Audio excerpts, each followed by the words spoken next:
الحمد لله ذي الجلال وشارع الحرام والحلال ثم صلاة الله مع سلامي على النبي المصطفى التهام محمد الهادي من الضلال وأفضل الصحب وخير آلي سبحانك لا علم لنا إلا ما علمتنا إنك أنت العليم الحكيم رب اشرح لي صدري ويسر لي أمري واحلل عقدة من لساني يفقه قولي اللهم صل وسلم وكرم وشرف وعظم على سيدنا ومولانا محمد صلاة تكون لكل عسر يسرا ولكل هم فرجا ولكل داء دواء ولكل سقم شفاء وعلى آله وصحبه وبارك وسلم أما بعد. Hadratal muhtaramin wal mukarramin, para alim ulama, para asatidah, dewan guru, para sesepuh ayahanda dan ibunda, semoga dipanjangkan umur dalam taat kepada Allah dan Rasulnya. Wabil khusus seluruh jajaran pengurus Masjid Besar As-Salam Wika dan seluruh para donaturnya, para penyumbangnya, dan semua yang ikut berpartisipasi dalam rangka memakmurkan ini Masjid Jami As-Salam dengan ibadah dan dengan menghadiri majelis-majelis ta'limnya. Semoga Allah subhanahu wa ta'ala yang membalas mereka semua dengan ganjaran surganya, dan juga dibalas oleh Allah dengan dianugerahi rezeki yang berlimpah ruah, halal serta barokah. Dan yang paling terutama lagi tentunya jamaah salat subuh, jamaah majlisul ilmi wat ta'lim. Semoga dengan keberadaan kita di majelis ta'lim ini Allah subhanahu wa ta'ala mengabulkan hajat-hajat kita, doa-doa kita, niat-niat baik kita, serta cita-cita kita semua. Dan juga semoga saudara-saudara kita, lebih khususnya kita sendiri yang kemarin melaksanakan udhiyah, penyembelihan hewan kurban, maupun juga amal-amal soleh yang lainnya, semoga diterima oleh Allah subhanahu wa ta'ala, dan semoga segala dosa-dosa kita diampuni oleh Allah subhanahu wa ta'ala, dan semoga kita semua bertambah ketakwaannya, bertambah dekat dengan Allah dan Rasulnya sallallahu alaihi wasallam, dan dijadikan hamba-hambanya yang hidupnya selalu sukses, bahagia, beruntung, selamat di dunia, selamat di alam barzah, dan selamat di alam akhirat kelak dari siksaan api nerakanya, dan dimasukkan ke dalam surga firdausnya bersama junjungan Nabi besar Muhammad salawatullah wa salamuhu alaih bighairi hisab fi khairin wa lutfin wa afiyatin amin ya rabbal alamin.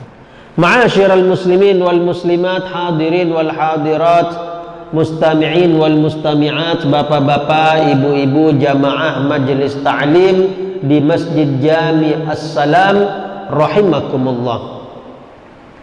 Kita akan melanjutkan pengajian kitab Al-Arba'in An-Nawawiyah wa syarhihi. فقال الإمام أبو زكريا يحيى بن شرف النووي وشارح السيد محمد بن عبد الله الجرداني رضي الله تعالى عنهما ورضي الله عن جميع مشايخنا ونفعنا الله بهم في الدارين آمين. ومن كراماته رضي الله تعالى عنه, termasuk daripada karamah, daripada cucunda Nabi besar Muhammad sallallahu alaihi wasallam, Sayyidina Al-Hasan bin Sayyidina Ali bin Abi Talib radhiyallahu anhuma, anna syakhsan taghawwata ala qabrihi fajunnah. Ini termasuk karamahnya Sayyidina Hasan, cucu Rasul sallallahu alaihi wasallam, putra daripada Sayyidatuna Fatimah Zahra binti Rasuli Muhammad sallallahu alaihi wasallam. Apa itu karamah? Karamah adalah khariqul adah. Jadi kejadian yang luar biasa, ghairu ma'qul adatan, biasanya tidak masuk akal, dan terjadinya pada hamba-hambanya yang amat sangat soleh, yang amat sangat bertakwa, atau disebut juga dengan nama Auliyaullah, kekasih-kekasih Allah Ta'ala. Kalau kejadian yang luar biasa tersebut disematkan kepada para nabi dan rasul, maka penyebutannya bukan karamah, melainkan mu'jizat. Mu'jizat. Seperti dari jari jemari Nabi Muhammad sallallahu alaihi wasallam mengeluarkan air. Masuk akal enggak? Dari jari jemari Nabi Muhammad sallallahu alaihi wasallam mengeluarkan air yang disaksikan kurang lebih 1000 sahabat. Itu disebut mukjizat. Masa ini daging, tulang, darah, urat keluar air jernih? Aneh enggak? Nah, itulah namanya mukjizat. Itu kalau keluarnya khariqul adah, kejadian yang luar biasa tersebut kepada para nabi dan rasul, disebut mukjizat. Tapi kalau kepada selain nabi, yaitu dari hamba-hamba Allah yang soleh, orang-orang yang sangat tinggi ketakwaannya, merekalah para aulia Allah, kekasih Allah, disebut karamah. Nah, ini kita akan menceritakan karamahnya Sayyidina Hasan bin Sayyidina Ali bin Abi Thalib, cucu Rasul sallallahu alaihi wasallam, kakak daripada Sayyidina Husain. Suatu hari ada orang, mohon maaf, dia BAB di atas kuburan Sayyidina Hasan. Kurang ajar gak? Kurang ajar banget. Orang buang BAB di kuburan muslimin aja kurang ajar, akhlak buruk. Jangankan BAB, BAK aja tuh kurang ajar, haram, tak boleh. Apalagi ini kuburannya cucu Rasul sallallahu alaihi wasallam, Sayyidina Hasan. Yang mana Sayyidina Hasan dan Sayyidina Husain, inna fil jannati naghram min laban li aliyin wa husainin wa hasan. Inna fil jannati naghram min laban li aliyin wa husainin wa hasan. Sesungguhnya di dalam surga ada sungai dari susu yang diberikan untuk Sayyidina Ali dan Sayyidina Hasan dan Sayyidina Husain radhiyallahu ta'ala anhum ajma'in wa nafa'anallahu bihim fid daraini amin.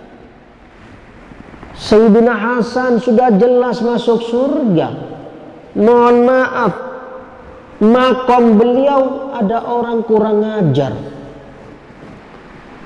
Ya begitulah, orang itu bertambah dekat dengan Allah bukan berarti ujiannya tambah ringan, tambah berat. Makanya imtihan, ujian terberat itu kepada para rasul dan para nabi. Ujiannya, kita tidak ada apa-apanya. Ujian mereka jauh lebih berat daripada kita.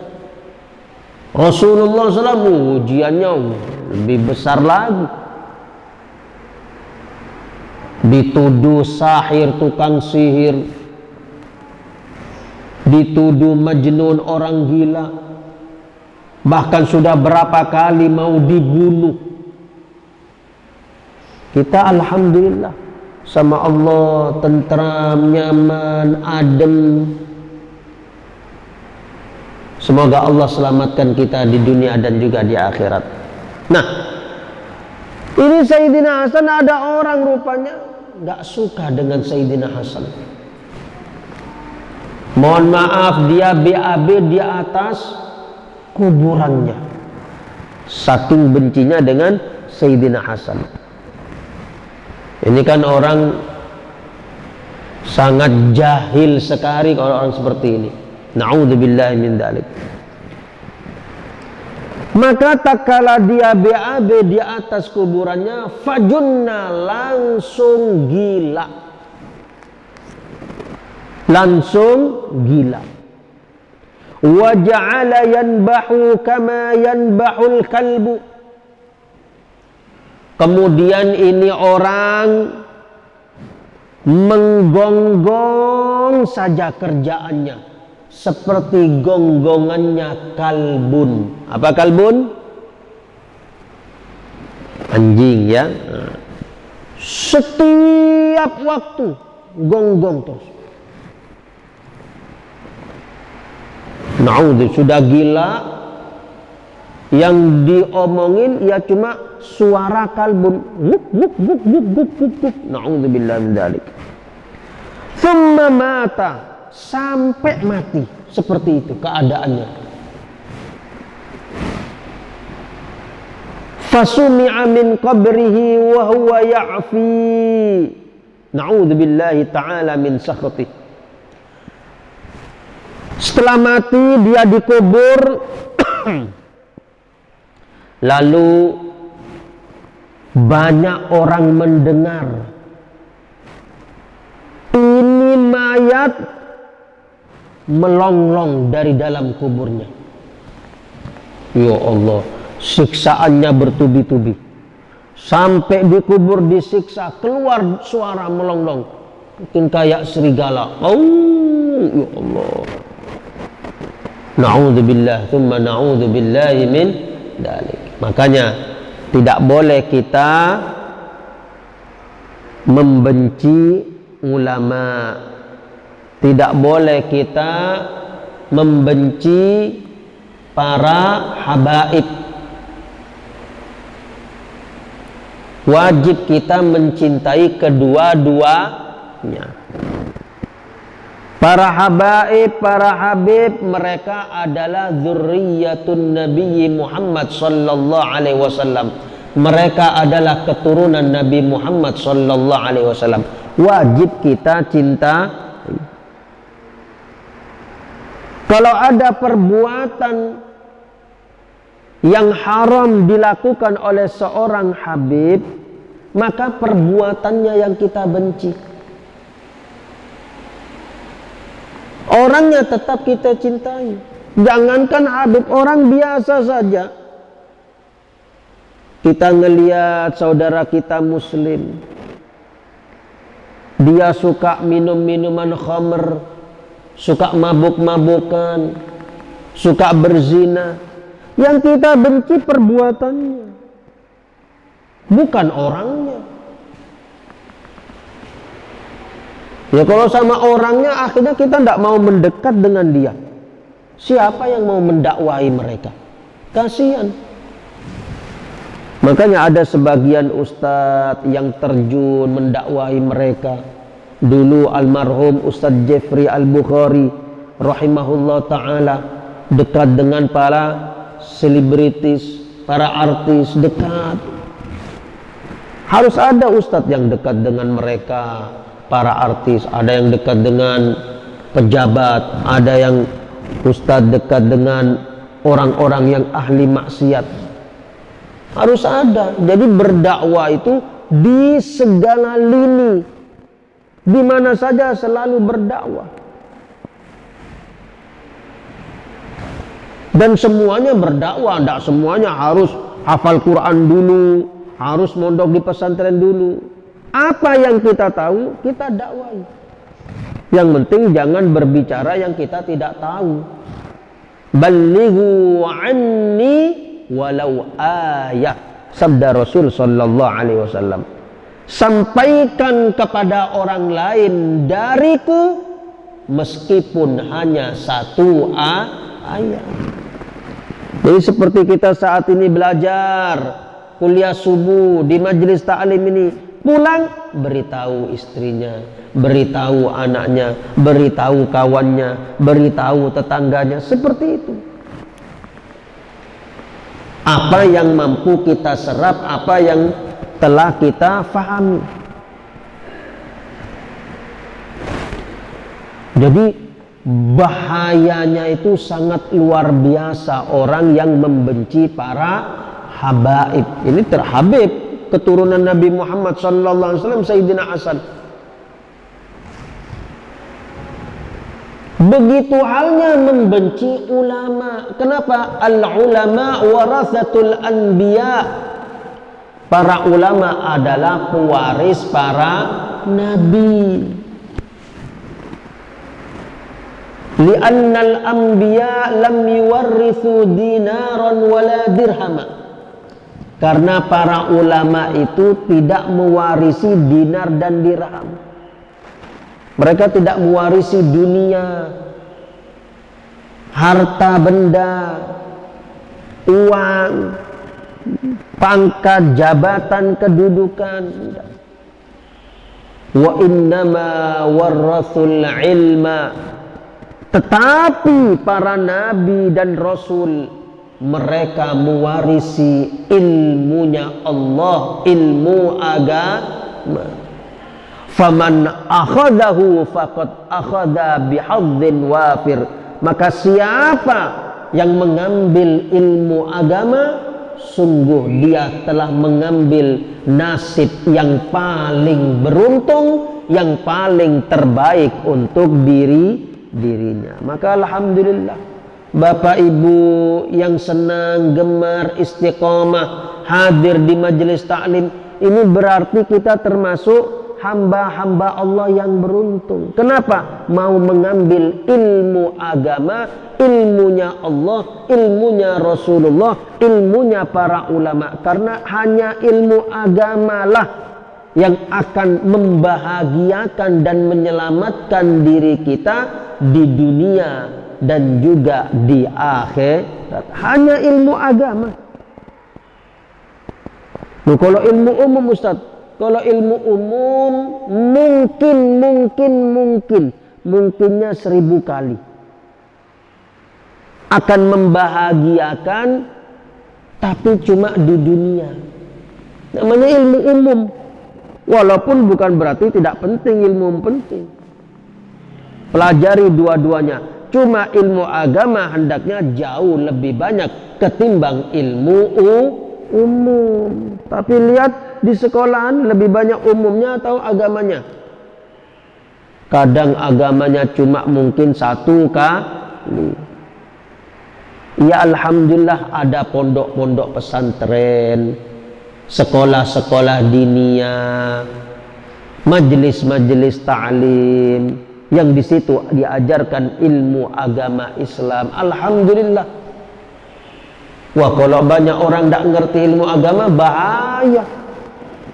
Gimana dia mau sholat? Gimana dia mau puasa? Gimana dia mau berzakat? Dia tidak tahu halal haram. Dia tidak tahu mana yang rukun, mana yang syarat, mana yang sunnah, mana yang wajib, mana yang haram, sunnah, mubah, makruh. Kalau tidak belajar melalui para alim ulama. Jadi wajib kita mencintai para ulama. Bahkan ada kejadian di zaman setelah Imam Abu Hanifah wafat. Imam Abu Hanifah, imam madhab pertama. Beliau ada seorang ulama, punya santri banyak, ada majelis ta'limnya. Tapi kalau sudah di kitab tersebut disebut nama Imam Abu Hanifah, dia sangat benci. Karena ada yang tidak cocok di dalam beberapa masalah, dia benci pada Imam Abu Hanifah. Padahal sama-sama ulama.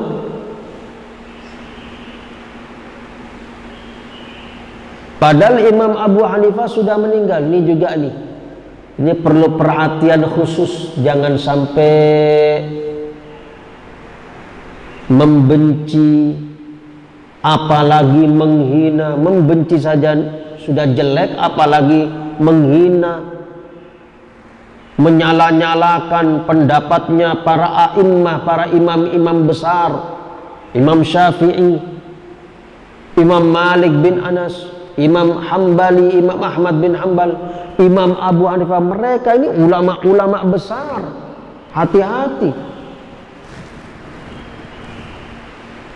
Nah, ini ada orang yang dia itu membenci ulama, padahal dia juga ulama, cuma benci sama Imam Abu Hanifah gara-gara beberapa masalah.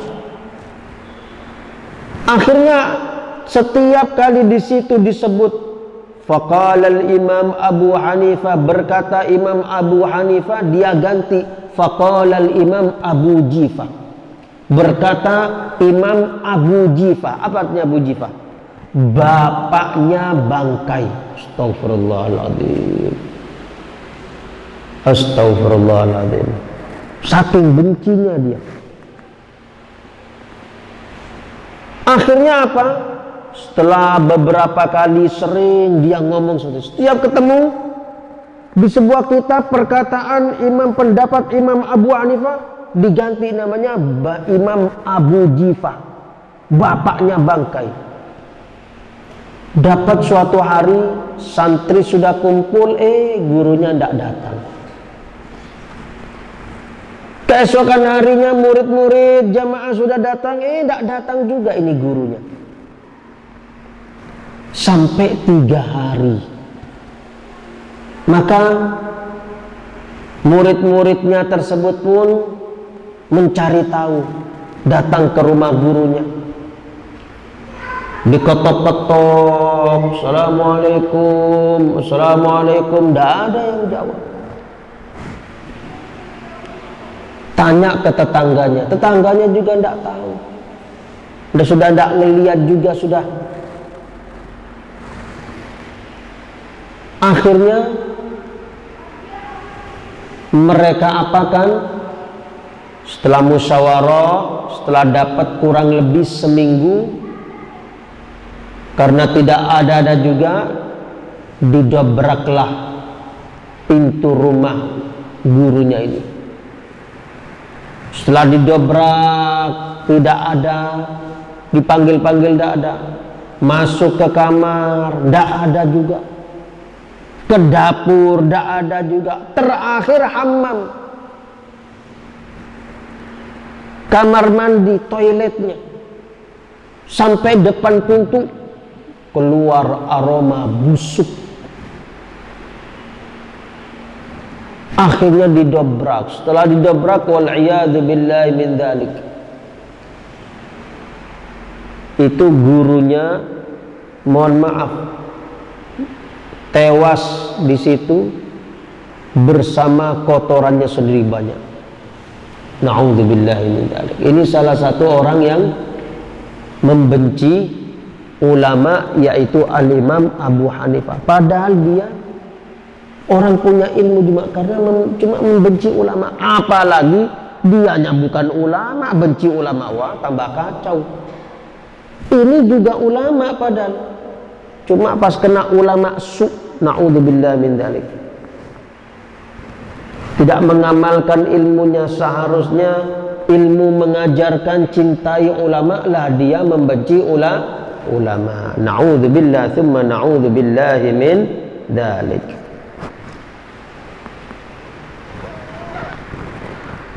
Qala nafa'ana Allah bihi hafidtu min Rasulillah sallallahu alaihi wasallam. Sayyidina Hasan beliau berkata,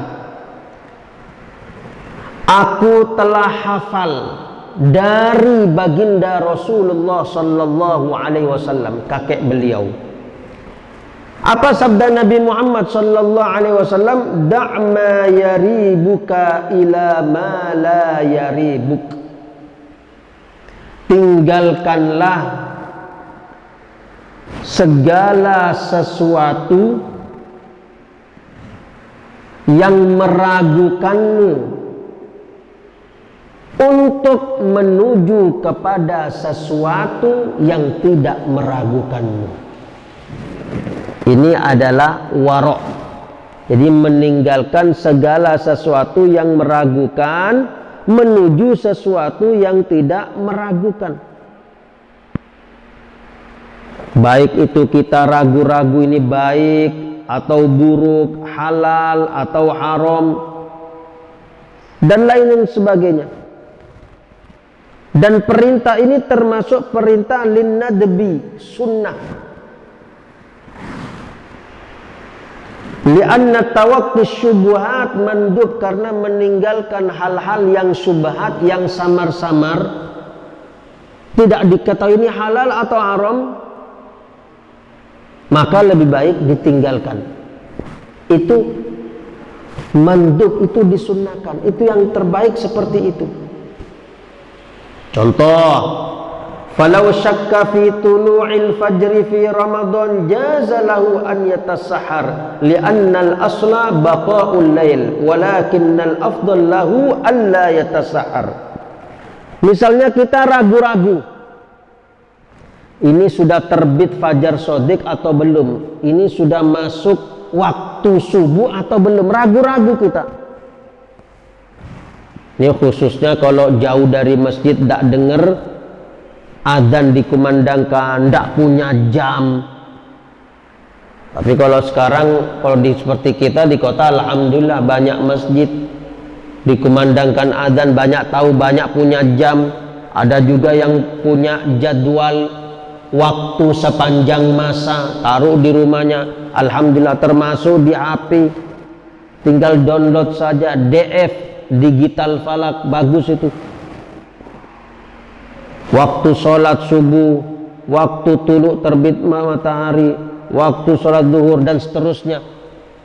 Alhamdulillah, enak zaman sekarang ini, khususnya kalau orang-orang dulu ini, atau yang tinggal di hutan yang jauh dari kota, tidak punya jam, tidak punya, hanya memandang ke langit. Dia ragu-ragu, ini sudah terbit fajar shadiq atau belum. Kalau sudah terbit fajar shadiq berarti masuk waktu adzan subuh, sudah masuk waktu subuh. Dia ragu-ragu. Maka orang yang ragu-ragu seperti ini,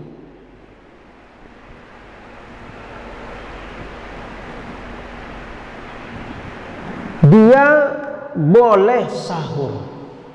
Dia boleh sahur. Ini misalnya di bulan Ramadan, ini sudah masuk waktu subuh atau belum, dia ragu-ragu, tidak punya jam, tidak punya HP, tidak tahu dia, ragu-ragu apakah sudah masuk waktu subuh atau belum. Boleh nggak sahur? Boleh. Kenapa? Karena asalnya tetap adanya malam, tetap adanya malam. Walakin, tetapi al-afdal, yang lebih utama, Allah yatasahar, jangan sahur. Kalau sudah ragu-ragu jangan sahur. Nah, itulah yang dimaksud oleh Rasulullah. Da' ma yaribuka ila ma la yaribuk. Tinggalkan segala hal yang meragukanmu kepada hal yang tidak meragukanmu. Kamu ragu-ragu, ini sudah terbit matahari, sudah terbit fajar shadiq, sudah masuk subuh atau belum ini? Lebih baik tidak usah sahur. Kalau kamu ragu-ragu. Tapi kalau kamu yakin belum, seperti saat ini kita yakin biasanya, oh waktu imsak kurang 30 menit sudah yakin, ya ngapain ya makan sahur sunnah. Kenapa? Karena kita yakin tahu bahwasanya sekarang belum masuk waktu subuh, masih kurang 30 menit. Nah ini khususnya mereka yang ada di pedesaan, yang tidak ada jam dan lain sebagainya. Contoh lainnya, walau ra'a syai'an fi yadi insan thumma ra'ahu fi yadi akhar wa za'ama annahu ishtarahu minhu aw wakkalahu fi bai'i jaza lahu li hadzal ra'i shira'uhu minhu walakinnal afdal lahu 'adamu syira' hatta yatayakkan sidqu. Misalnya kita melihat ada orang, dia memegang HP misalnya, lalu dapat 1 jam, kita lihat HP itu sudah beralih tangan kepada orang lain, dan orang lain tersebut menjual itu HP, padahal kita tahu itu HP-nya si fulan. Bolehkah kita membeli HP tersebut? Nah, maka di sini jawabannya, kalau bolehnya boleh kita beli. Karena bisa jadi dia beli kepada si fulan tadi, lalu dijual lagi. Tetapi yang lebih utama adamus syira', tidak membelinya. Kenapa? Sampai kita yakin bahwasanya itu memang HP telah dibeli oleh dia kepada si fulan. Ya, bertanya kepada dia, loh ini HP-nya si fulan ya? Iya, saya beli. Oh, sudah jelas. Nah ini untuk menghilangkan keraguan-raguan, khususnya dalam waktu yang singkat. Baru ngeliat 1 jam kok sudah berpindah tangan. Apa maling atau gimana? Nah, kan? Untuk menghilangkan maka bolehnya boleh beli. Tetapi lebih baik lagi kalau kita sudah yakin betul jelas bahwasanya itu memang sudah miliknya dia, dengan dia membeli atau mungkin si fulan memberi kepada dia lalu dijual. Contoh lainnya, walau da'ahu fasik liwalimah. Misalnya ini juga mungkin kadang terjadi, mungkin ada seorang yang fasik, orang yang suka bermaksiat, dosa besar, maka dia kerja di tempat riba. Tahu kita, atau kita tahu dia ini rentenir. Apa rentenir? Minjemin duit harus kembali lebih. Berarti kerjaannya riba. Na'udzubillahi min dzalik. Lah dia ngadain walimah, acara walimatul arus, resepsi pernikahan anaknya. Gimana? Apakah kita hadir undangannya atau tidak? Nah, gimana? Kita tahu dia ini rentenir. Kita tahu dia ini jual beli miras narkoba misalnya. Kita tahu dia ini orang germo, nyari-nyari perempuan, dijual beli, zina, WTS, na'udzubillahi min dzalik. Tahu kerjaannya haram. Nah sekarang dia ngundang kita acara walimatul arus, resepsi pernikahan anaknya. Apakah kita hadir atau tidak? Nah, maka kata para ulama, jazat ijabatuhu, boleh kita memenuhi undangannya, kita hadir boleh. Wal afdal adamuha, tapi yang lebih utama kita tidak menghadirinya. Li'annahu la yattaqil haram, karena kita sudah tahu dia ini tidak menjaga hal-hal yang haram. Kita tahu dia ini rentenir, kita tahu dia ini jual beli yang dilarang, minuman keras, atau pil-pil narkoba, pil-pil setan, atau dia germo dan lain sebagainya. Na'udzubillahi dzalik. Maka lebih baiknya, lebih utamanya tidak menghadirinya. Jadi itulah yang dimaksud daripada tinggalkan dari segala sesuatu yang meragukanmu kepada sesuatu yang tidak meragukan kita. Bahkan Sayyidina Ibrahim bin Adham, ulama besar di zamannya, beliau tidak mau minum air zam-zam. Dulu kalau minum air zam-zam yang ngambil sendiri, nimba sendiri. Karena zaman dulu belum ada seperti kalau sekarang enak, tinggal pencet sudah keluar air zam-zam. Oh, dulu nimba, karena memang sumur air zam-zam. Beliau tidak minum air zam-zam, kenapa? Ditanya oleh seseorang, kenapa tidak minum air zam-zam wahai Imam Ibrahim bin Adham? Beliau jawab, lau kana li dalwun la syaribtu. Seandainya saya punya ember sendiri, gayung sendiri, saya akan minum. Kenapa beliau tidak mau minum? Karena embernya ini milik raja saat itu. Yang beliau tahu rajanya ini ada dari sebagian perbuatannya yang diharamkan Allah Subhanahu wa ta'ala. Sampai demikian. Nah, inilah orang-orang yang warok namanya. Warok itu apa? Meninggalkan hal-hal yang syubhat. Jadi betul-betul yakin halal, baru dia lakukan. Kalau tidak halal, syubhat agu-agu, ditinggalkan. Nah, memang tidak mudah ini seperti. Apalagi zaman sekarang ini. Wah, luar biasa. Syubhatnya amat sangat banyak sekali. Imam Ahmad bin Hanbal, imam madhab keempat, murid Imam Syafi'i. Beliau punya timba. Lalu beliau titipkan kepada seorang penjual sayuran di kota Mekah. Kemudian jadi digadaikan atau dititipkan kepada bakol, tukang sayur di kota Mekah. Maka setelah dapat beberapa hari, beliau datang ingin mengambil timbanya. Lalu orang tersebut yang dititipi tersebut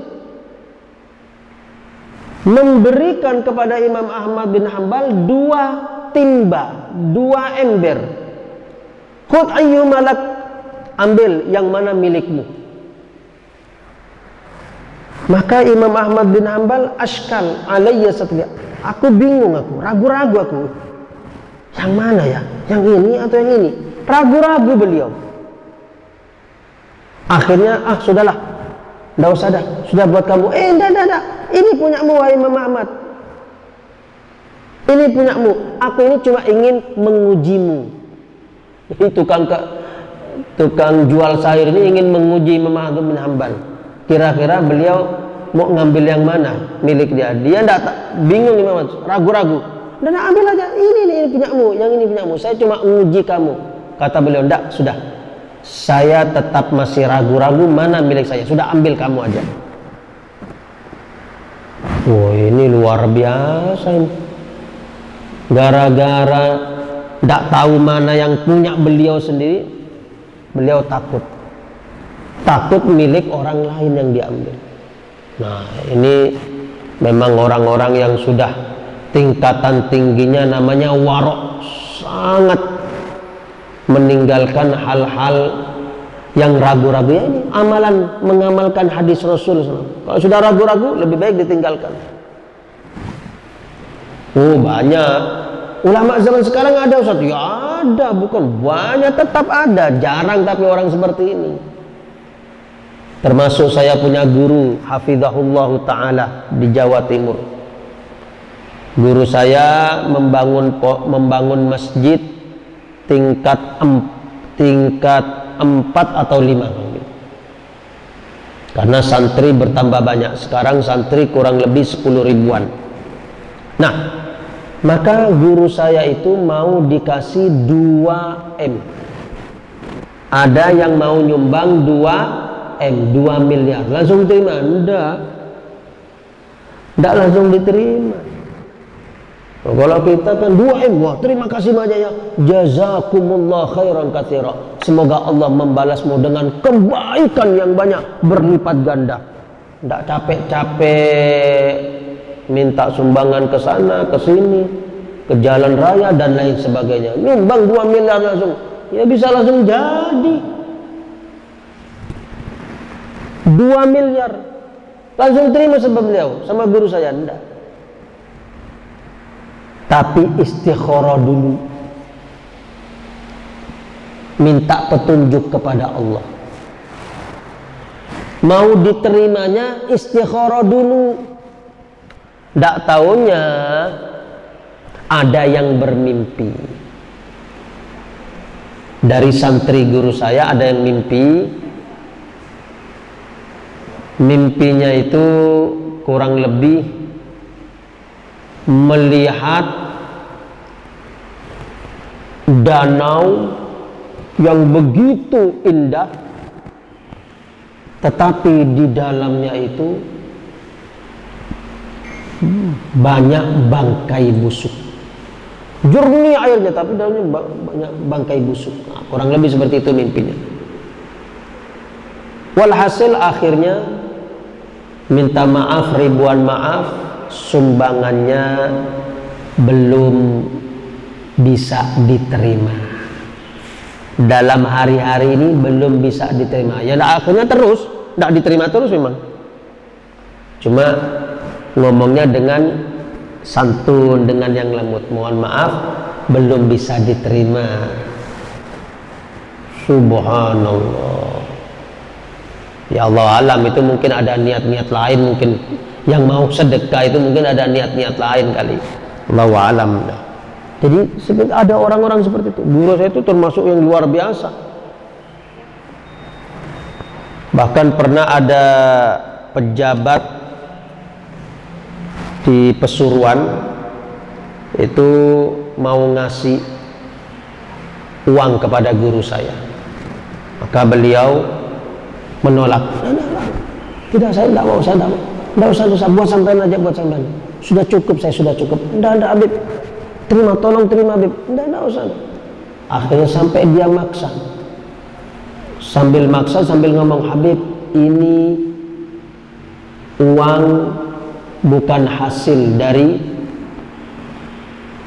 jabatan saya, tapi ini uang hasil sawah saya. Hasil sawah saya.